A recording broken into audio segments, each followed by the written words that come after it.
네, 그러면 글로벌 마켓 브리핑 또 우리 수원에서 오신 예, 그렇습니다. 네, 미래에셋증권 수원 WM의 조경상 팀장님 모시겠습니다. 안녕하세요. 안녕하십니까? 안녕하세요. 네, 아까 제가 뵀는데 너무 좋아하시더라고요. 예, 네, 장이 올라오다 오르잖아요, 보니까. 이제. 예. 오르니까 좋죠? 네, 일단은 좋습니다. 근데 왜 오르는 거예요? 하나씩 정리하면서 좀 말씀을 네, 드려볼게요. 네, 해주세요. 그러니까 지난주에 CPI가 생각보다 굉장히 높게 나오면서 충격을 좀 받았었고 주말에 이제 금요일 날 이제 그 기대 인플레이션 높게 나오면서 이런 부분들 하고 그다음에 영국에서 이제 그 정책이 변화된다라는 건 참 좋은 거였는데 네, 국가에 대한 신뢰도라든지 이런 얘기가 나오면서 또 한 번 미끄러졌다가 그렇죠. 뭐 어저께 같은 경우에는 이제 다시 신임 재무장관이 감세안을 철회한다라는 소식이 좀 호재가 돼서 영국 국채 금리가 안정화됐고 파운드화도 강세로 좀 바뀌었고 이런 부분들이 미국으로 전해지니까 미국에서도 금리가 안정화되고 달러도 좀 약세가 약간 나타나면서 그렇죠.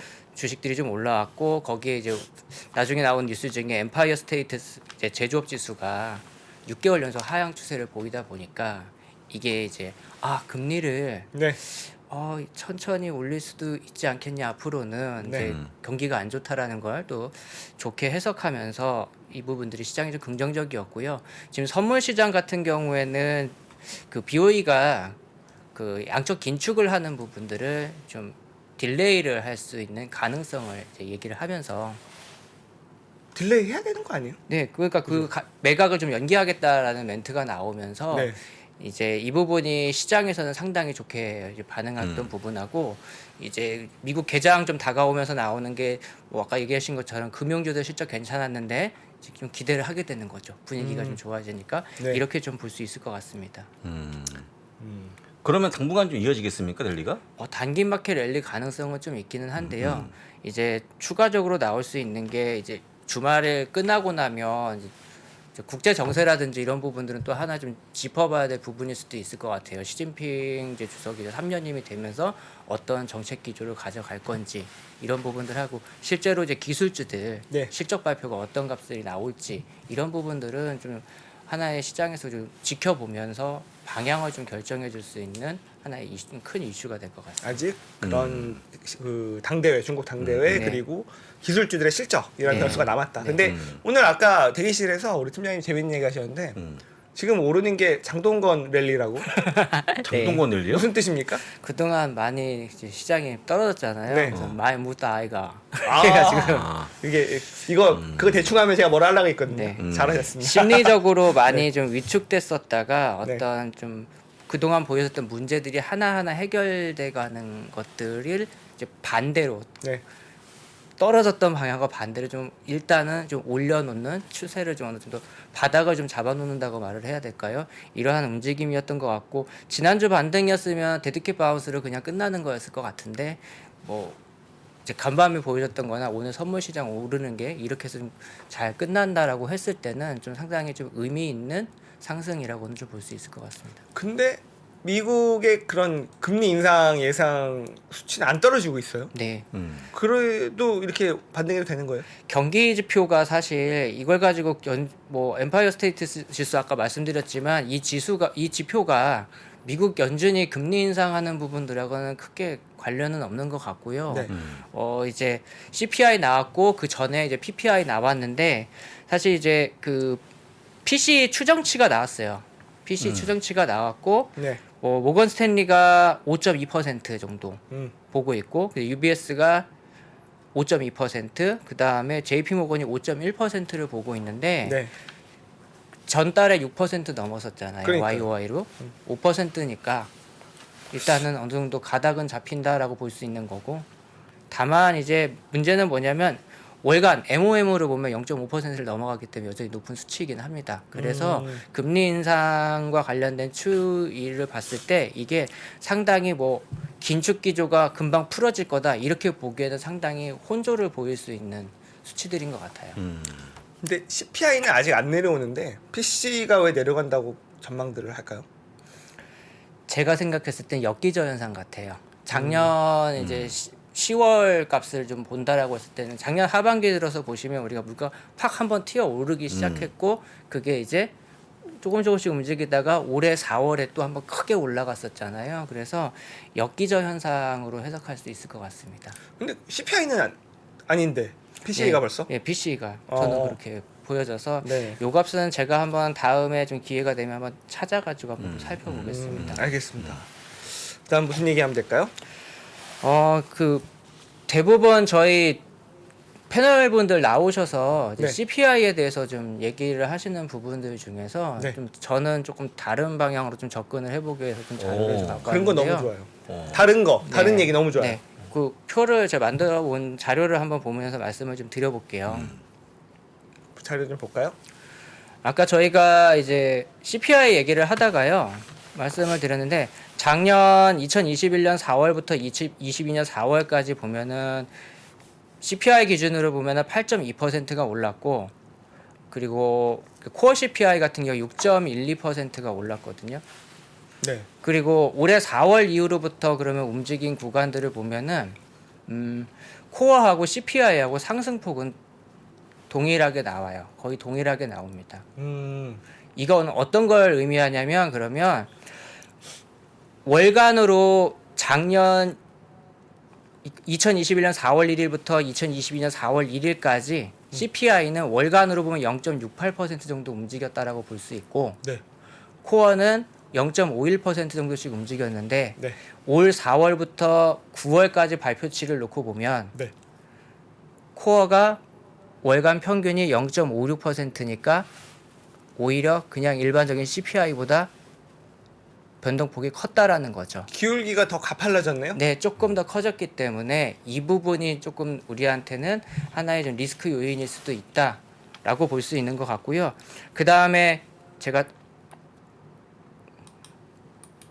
근데 저게 뭐야? 저게 왜 안 떨어지는 거예요, 도대체? 요걸 보시면 돼요. 네. 이번 달하고 전월부터 특징이 뭐였냐면 네. 서비스 물가가 앞질러 갔어요. 이제 상품에 대한 물가보다 인플레이션이. 상품이 떨어지는 거는 뭐 이해가 돼요. 그죠? 재고도 많이 쌓였다 그러고 다 샀다 그러고. 네. 근데 서비스 물가는 왜 이렇게 오르죠? 고용 제가 지난번에 말씀드렸잖아요. 그러니까 인건비와 관련된 부분들인 것 같고요. 그 다음에 서비스 말고 이 재화에서 이제 일반적인 상품 물가가 잡히는 부분에서 저는 네. 달러 강세의 효과가 나오고 있는 게 아니냐 하는 생각도 있습니다. 수입 물가. 이유가 있어요. 제가 그 이유 중에 하나 뭐냐면 그 PPI나 CPI 보시면 신선식품이나 이런 것들 가격은 상승폭이 상당히 컸습니다. 네.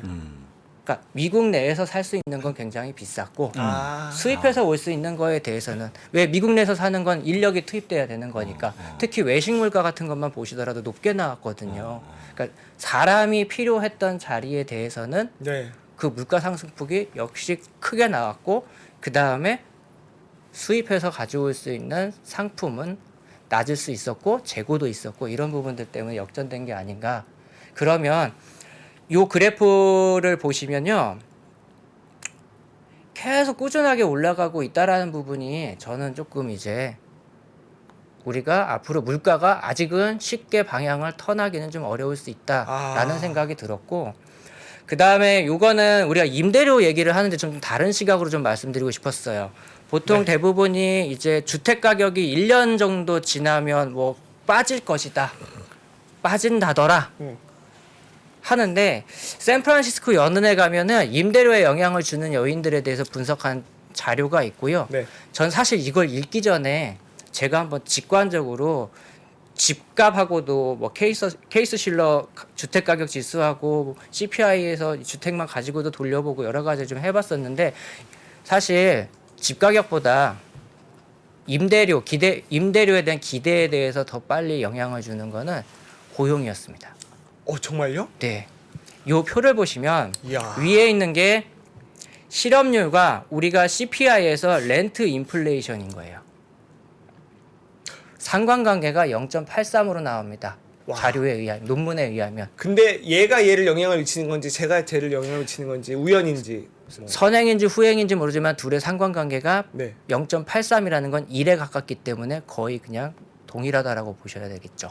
관계가. 왜 그럴까요? 그러면 만약에 고용이 안 좋으면은 임대료도 떨어진다는 거잖아요. 내가 월급을 못 받으니까 이 집값 지금 월세가 너무 비싸니까 나갈래요. 아, 이렇게 바뀌는 순간 수요자 시장으로 바뀌어 버리잖아요. 네네. 공급자가 아니라.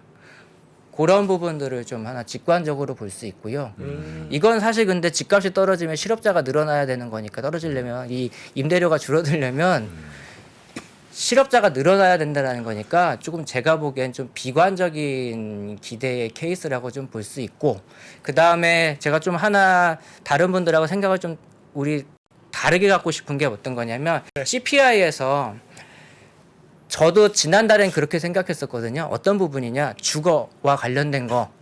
야, 이거 집주인의 기대치를 물어보는 거야. 실제 렌트비가 아닌데 우리가 오해하는 거야라고 저도 생각했었는데, 네. 미국 인플레이션에서 제일 중요한 건 expectation, 기대라는 거예요. 아, 그러네. 기대치를 가지고 만들어져야 되는 게 맞기 때문에 이걸 가지고 이 지표를 만드는 걸 가지고 지적하거나 문제 삼을 수는 없다라는 생각을 좀 해봤고요. 기대치를 꺾어놔야겠네요. 네. 근데 저는 임대료보다 더 무서운 걸 계속 지지난달부터 제 고객님들한테 좀 얘기를 좀 했던 부분이 있어요. 헬스케어, 보건의료 헬스케어. 비용, 트랜스포테이션, 그러니까 운송.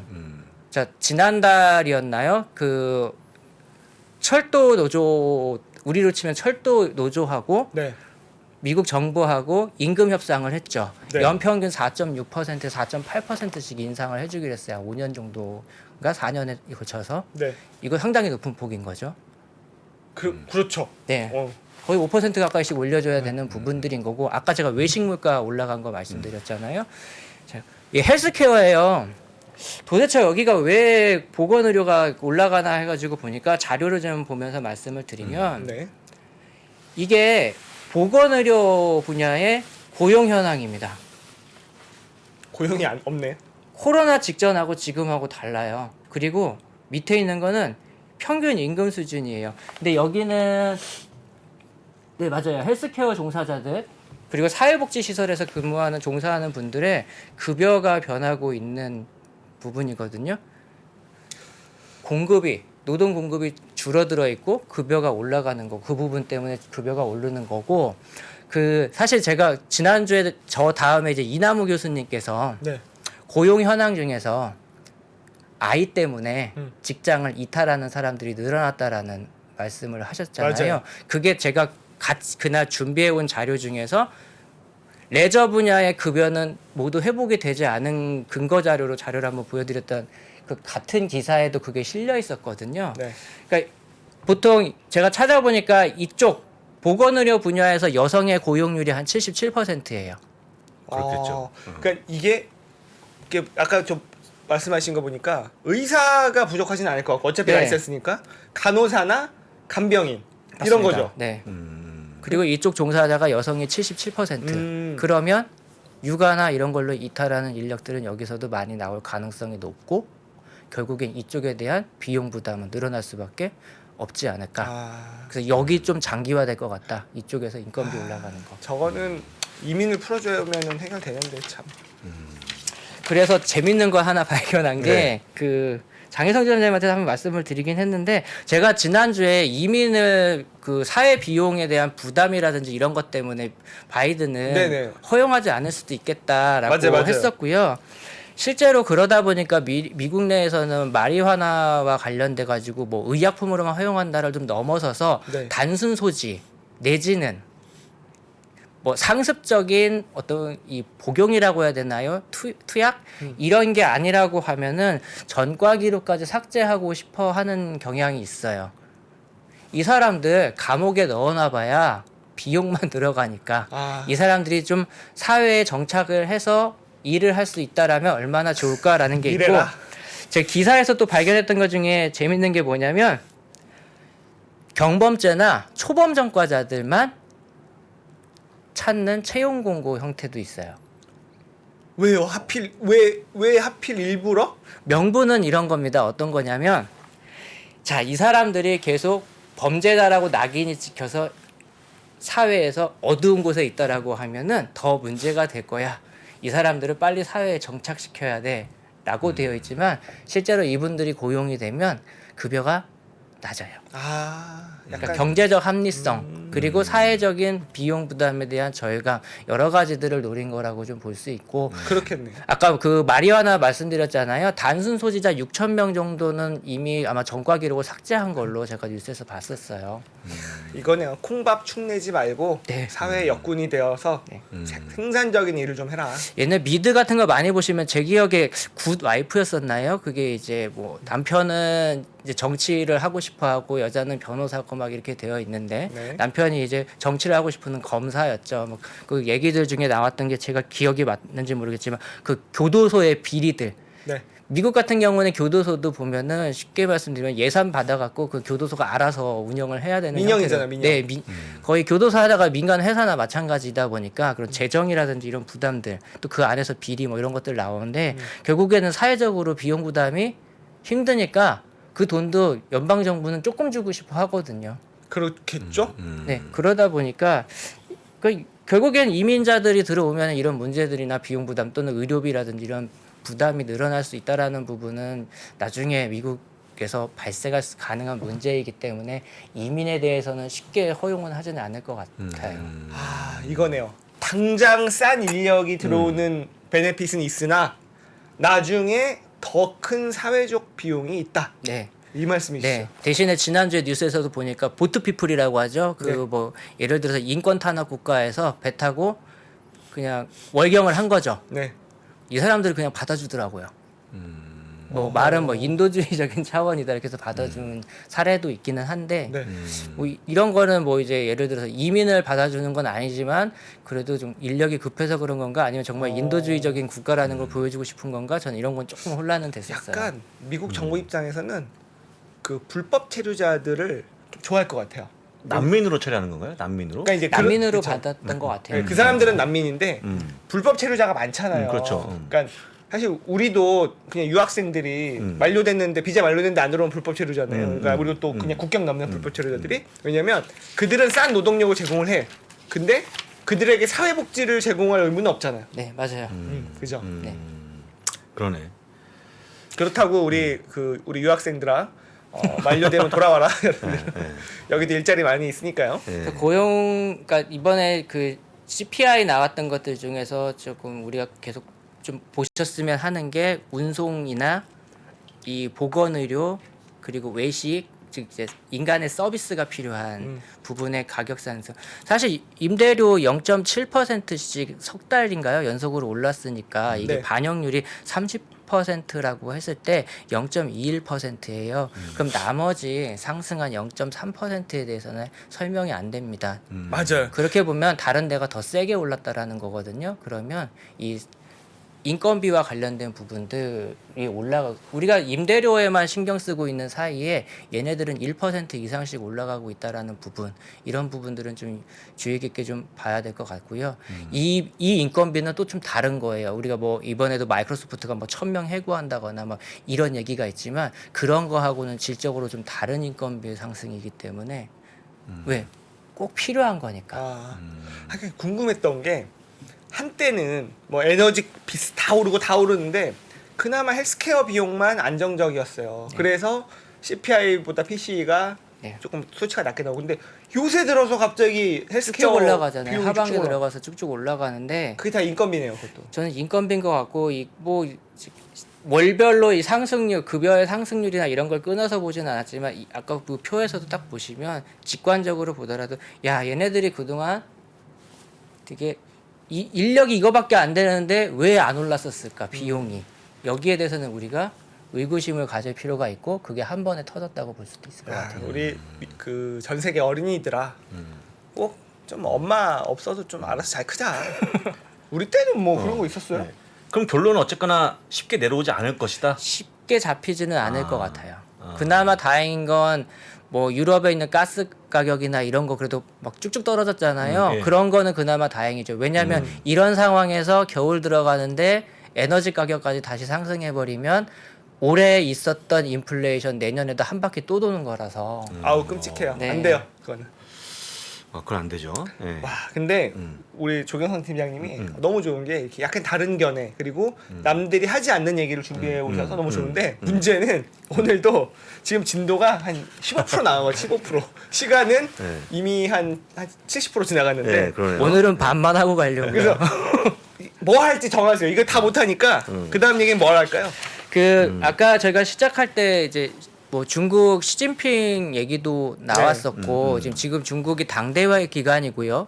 순서를 말씀드리면 이제 그럼 마지막 이제 일요일이죠. 이때쯤에 이제 뭐 주요 인사들을 이제 얘기를 하죠. 서열대로. 네. 이제 이 사람들이 지도부가 되는 거고 이 사람들이 이제 3월에 있을 전인대에서 이제 국가에 대한 정책의 기조나 이런 부분들이 쭉 나오게 될 건데 그러면 저는 좀 궁금한 게 이제 국제 정세가 어떻게 될까라는 부분이 좀 궁금했어요. 그니까요.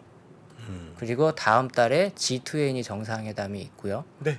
그러니까 이런 부분들을 봤을 때 제가 보기에는 G20 정상회담 가면 어느 누구들도 악수를 안 할 것 같은. 어느 누구도요? 네. 아니 우리 저기 대통령하고 빈살만하고는 악수해야 되는데 지금 네옴시티 날아가게 생겨가지고 그냥 우리 국내 시장 큰일 났어요. 아니 원래 네. 빈살만이 방한을 하기로 했거든요. 예, 예.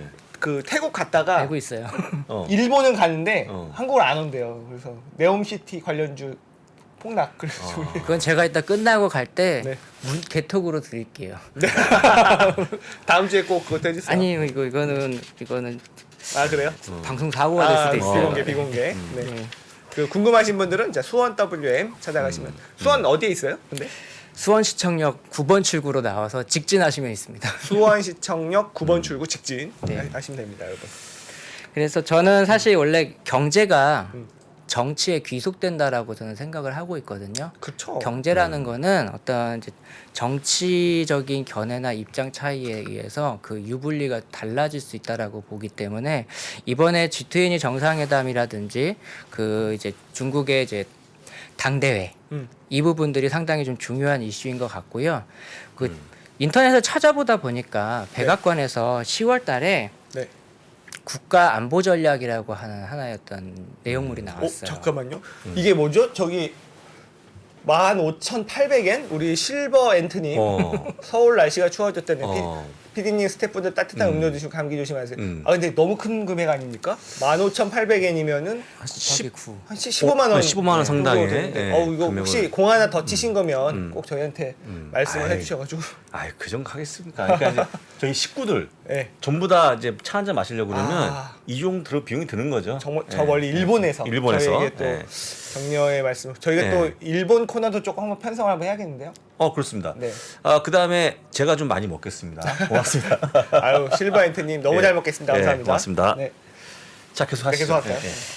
그 이번에는 미국의 입장에서 어. 전 세계 정세를 어떻게 바라보고 있는지를 좀 말씀을 좀 드려보고 미국 입장에서 네. 중국은 이제 일요일이 지나면 뭔가 좀 나오겠죠. 아웃라인이. 그럼 반대로 이제 중국의 시각에서 꼭 근데 미국은 이거 미국이 어떻게 생각해서 다른 나라들을 어떻게 건드려 볼 거냐라는 거예요. 이 시나리오가 성공한다거나 이런 거는 전혀 아니고요. 네. 미국은 어떻게 보고 있는지를 좀 빠르게 좀 설명을 드려보겠습니다. 자료를 또 보시면서 자료 말씀드릴게요. 자, 가운데가 보시면 아실 거예요. 바이든이고요. 네. 이제 좌측에 있는 상단에 있는 사람 이제 모디 총리고요. 네. 러시아는 뭘 쓰려다가 지금 전쟁 상황이고 해서 제가 그냥 빼버렸고 밑에가 아직 빈살만이고 여기가 이제 시진핑인데 얘네들의 좀 관계를 좀 보려고 합니다. 자, 인도하고 미국인데요. 미국 같은 경우에는 인도가 필요해요. 인도가 필요한 상황입니다. 전략적으로 생산 기지일 수도 있고요. 네.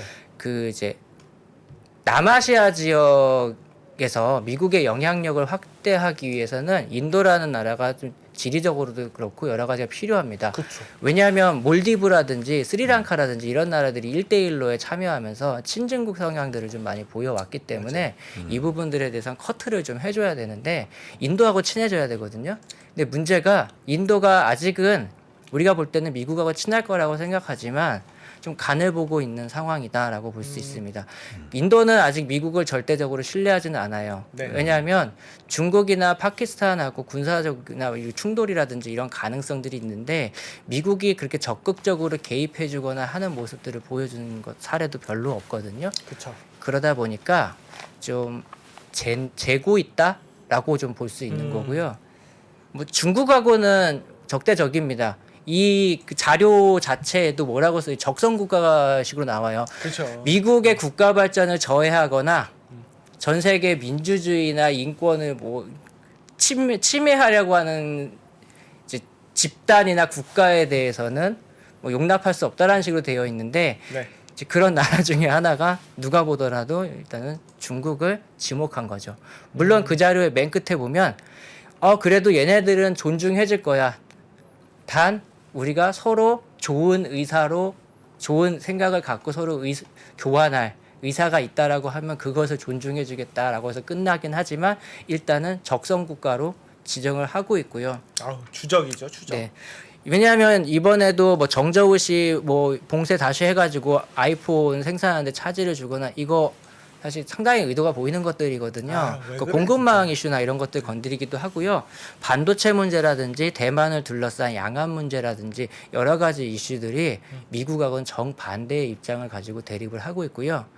요 인도하고 중국 정말 안 친합니다. 국경 영토 분쟁 때문에. 전쟁이잖아요, 전쟁. 네, 영토 분쟁인데요. 그 말이 분쟁이지 충돌하면 인도가 매번 졌어요. 워낙 군대가 좀 그래요. 굉장히 많이 그래요. 당나라군데. 네. 아니, 당나라는 중국인데. 그리고 인도가 조금 보면 재밌는 게 이런 게 있습니다. 헌법상 표준어가 22개. 아우. 그리고 문맹률이 35%. 그 생각보다 그렇게 안 높네. 아니죠. 중국이 10%예요. 네. 그러니까 국가 산업 인프라나 이런 부분들이 좀 취약함에도 불구하고 미국은 적극적으로 가지고 있다라는 것에 사실 감사해야 되는데 간보고 있는 상황이다라는 거고. 그렇죠. 그리고 인도 전투력 군사력 굉장히 안 좋은데 이건 뒤에서 사우디 말씀드리면서 한번 같이 말씀 한번 드려볼게요. 네네. 자, 사우디하고 미국인데 70년 이상 우방이었었어요. 그러니까요. 70년 이상 우방이었었는데 이 빈살만 왕세자가 이제 에너지 장관이 되면 이 사람이 이제 에너지 장관을 하면 왕이 되는 거라고 하더라고요. 그렇죠. 뭐 네. 그 차기 근데 이제 아버지가 돌아가시면 세수의 70% 이상이 오일이기 때문에 네. 이 나라 소득의 70% 이상이 오일이기 때문에 에너지 장관이 되면 왕이 되는 건데 뭐 이란 그러니까 종파 그 종교 이슬람교의 종파 문제 뭐 시아파니 수니파니 뭐 이런 것들 자세한 내용은 제가 생략하고 말씀드리겠지만 네. 그 이란이 시아파거든요. 그리고 우리 팀장님 마이크를 이렇게 아예 제 쪽으로 이렇게 놓을까요? 이렇게 할까요? 네. 그러면 굳이 이렇게 기울이지 않게 조금 더 이쪽으로 보시면은 아마 이란이 시아파고 사우디가 수니파인데 그러니까 이런 종교적인 문제가 번져서 안보 이슈가 생긴 거고요. 그렇죠. 그 다음에 이제 빈살만 스스로도 권력을 좀 강화해야 되는 입장이기 때문에 뭔가 센 걸 보여줘야 되는 부분들이고요. 미국은 여기 국제 정세 이 중동에서 이스라엘을 상당히 중요하게 활용하려고 해요. 그렇겠죠. 왜 사우디가 이제 통제가 안 되니까 그런 것 같습니다. 아, 왜 말을 안 듣지? 모르겠어요. 근데 중요한 건 네. 미국 입장에서는 빈살만이 어리잖아요. 네. 반드시 길을 들여놔야 되는 상황인 것 같아요. 왜냐면은 언젠가 왕이 될 네. 거고 그리고 이제 30대이기 때문에 네. 거의 한 6, 70년은 트럼프가 김정은을 대했던 거랑 똑같은 것 같아요. 아, 뭔가 확실하게 잡아놨어야 되는데 그게 아니라고 하면은 어떠한 교환 카드도 줄 수 없다라고 한 것 같아요. 그래 너무 우리 빈살만 형 그 동생인데 사실 이렇게 너무 욕심 부리면 살만 찝니다. 네. 그러면 안 돼요. 네. 그래서 무기 수출을 1년 동안 하지 않겠다라고 하는 이제 얘기가 나오니까 네. 주말에 우크라이나에 5천억 원 정도를 지원해 줬잖아요. 사우디가. 우리 러시아 편 아니야. 경제적인 이유 때문에 감산한 거야. 이렇게 하면서. 하지만 미국은 거기에 대해서는 별다른 액션은 보이지는 않는 상황이고요. 그다음에 그러면 같이 감산한 러시아하고 봤을 때 얘네들은 2020년 2년 전으로 들어가 볼게요. 코로나 터졌을 때예요. 증산 가지고 서로 박터지게 싸웠었거든요. 마켓 쉐어도 MS도 늘린다고. MS 늘린다고. 맞아. 유가 터나면은 이것 자체가 내 시장이 되는 거니까 나라가 망하지 않으면 계속 증산하겠다고. 그러면서 이제 트럼프가 양쪽 나라에 다 찔렀죠. 뭐 감산 좀 해달라 그러니까 러시아는 난 감산하고 싶은데 사우디가 증산한다는데 어떻게 나도 증산해야지. 그리고 사우디는 나도 감산하고 싶은데 러시아가 증산한다는데 어떻게 감산을 해. 쟤네들한테도 좀 어떻게 말을 해봐. 네. 이렇게 하면서 상당히 좀 사이가 좋지 않았었는데 그죠. 그 까슈끄지 그 암살 사건 그 발언 계기 이후로 상당히 둘이 좀 친해졌어요. 러시아가 그랬거든요. 남의 나라 내정에 뭐하러 간섭하냐 미국한테 뭐 이런 식으로 얘기를 하면서 이제 둘이 조금 친해지면서 이번에 좀 지난주에도 말씀드린 것처럼 담합이나 이런 게 있긴 한데요. 결국에는 유가 떨어지거나 해서 또 막장에 가면은요 얘네들은 친해질 수도 없다라고 봐요. 그렇게 시장 가지고 싸워야 되니까. 맞아. 그래서 얘네들도 그렇게 뭐 아주 완벽한 파트너는 아닌 것 같고요. 네. 중국하고 사우디는 확실합니다. 얘네들은 완벽한 파트너가 아니에요. 그냥 중국이 필요한 건 에너지이고 사우디는 에너지를 팔 곳인데 상당히 많은 수요를 가져가는 애들이니까 좋은 고객님이신 거죠. 소위 말하는 뭐 비즈니스 관계. 네. 비즈니스 그리고 미국이 무기를 끊으면 한국에서 구입한다거나 아니면은 중국에서 사오지 않겠냐라고 하는데 우리나라는 미국이 주지 말라 그러면 못 주는 상황일 거고요. 그리고 중국은요 대만을 염두에 둬서 자기 무기들을 많이 공개를 할 수는 없을 거라고 저는 봐요. 그래서 사우디 같은 데에다는 수출하지도 않을 가능성이 높다라고 봅니다. 그래서 이렇게 얘네들은 각자의 이익에 의해서 그냥 거래가 일어나는 거지 우방이나 이런 걸로 보기는 어렵다라는 거고요. 네. 러시아하고 인도 같은 경우에는 얘네들도 기름하고 거래하는 거 말고 나면은 네. 그다지 친할 건 없는데 네. 인도가 아까 말씀드렸잖아요. 전투력이 안 좋다고. 그쵸. 사우디도 마찬가지 전투력이 안 좋은데 잠깐 새길로 새서 말씀드리면 네. 미국에서 최신형 전투기를 샀어요. 사우디가. 네. 그 예멘 지역에서 이제 반란군하고 싸워야 되니까 네. 전투기를 추락시키는 거예요. 조종이 미숙해서. 그래서 미국 그 공군 부대 하나가 아예 가서 교육하고 훈련시키고 막 이랬었고 우리 또 탐 크루즈가 가면 되는데. 네. 인도 같은 경우에는 신형 잠수함을 갖고 와서 이 해치라고 하나요? 뚜껑 안 닫고 잠수해가지고 유명한 일화입니다. 뭐, 군대가 그렇게 안 좋으니까 인도가 러시아한테 필요한 건 뭐냐면 러시아는 중국하고도 친하고 파키스탄하고도 친하기 때문에 얘네 갈등을 나도 친하니까 조율해달라고 할 수 있는 거예요. 오히려 이런 면에서 보면은 미국이 적극적으로 나서줄까라고 봤을 때 물음표인데 얘는 다 통제하거나 소통이 가능한 애들이기 때문에 러시아가 가능하기 때문에 이런 부분들에서는 좀 친해지고는 싶어하는 관계이긴 하지만 그래도 얘네들한테는 팔아먹을 거는 없다라는 건 알고 있어요 인도가. 그렇죠. 그래서 미국하고 마찬가지로 러시아에 대해서도 약간 좀 간을 보고 있는 이런 거고요. 여기서 보면 제일 많이 간 보는 게 사우디아라비아하고 인도예요. 참. 얘네들이 이렇게 만나면 어떤 모습을 보일까가 조금 하나 좀 생각을 해봤던 부분이고 앞으로 어떻게 전개될까는 제가 한번 다음 주에 한번 말씀을 좀 그렇죠. 드려볼게요. 이렇게 간을 보는지 모르겠어요. 그러니까 간을 제일 잘 보는 분은 우리나라에 있습니다. 우리 김혜자 선생님이라고. 다시다 이렇게 해서 그래 그러네요. 이 맛이야. 딱 요거 한 마디면 끝나는데 하지 마. 아, 오늘 또 정말 풍부한 얘기를 해주셨는데 절반도 못했어요. 절반도. 자, 다음 주에 예고. 다음 주에는 이제 요 아까 말씀드린 베이스를 토대로 미국이 이제 그 국가안보 전략에서 어떤 시나리오를 갖고 있는지를 한번 말씀을 드리고 중요해요. 나중에 이제 중국 쪽 자료를 좀 찾아봐서 중국은 또 반대로 어떠한 전략을 갖고 있는지를 한번 좀 말씀을 드려보겠습니다. 아 오늘 또 예. 흥미진진한 얘기 다음 예. 주에 또 기대하겠습니다. 네. 네. 오늘도 수고 많으셨습니다. 우리 미래에셋증권 수원WM의 조경상 팀장님 고맙습니다. 네, 고맙습니다. 감사합니다. 직주 근접의 레벨이 더 높아지는 겁니다. 서울의 중요한 회사들은 광화문에 많은데 여의도 거주자들 중에 제일 선호하는 자리가 반포예요. 네트워크가 강남이 제일 좋아요. 인생에서 계속 바뀝니다. 적어도 저는 한 6년에서 8년에 한 번씩은 결론을 내야 될 게 인생에 따라서 결혼을 했냐 안 했냐, 아이를 낳냐 안 낳냐에 따라서 많이 따라서? 바뀌겠죠. 부동산 입지의 변천사를 한눈에 살피는 대한민국 부동산 부의 역사. 지금 서점에서 만나보세요.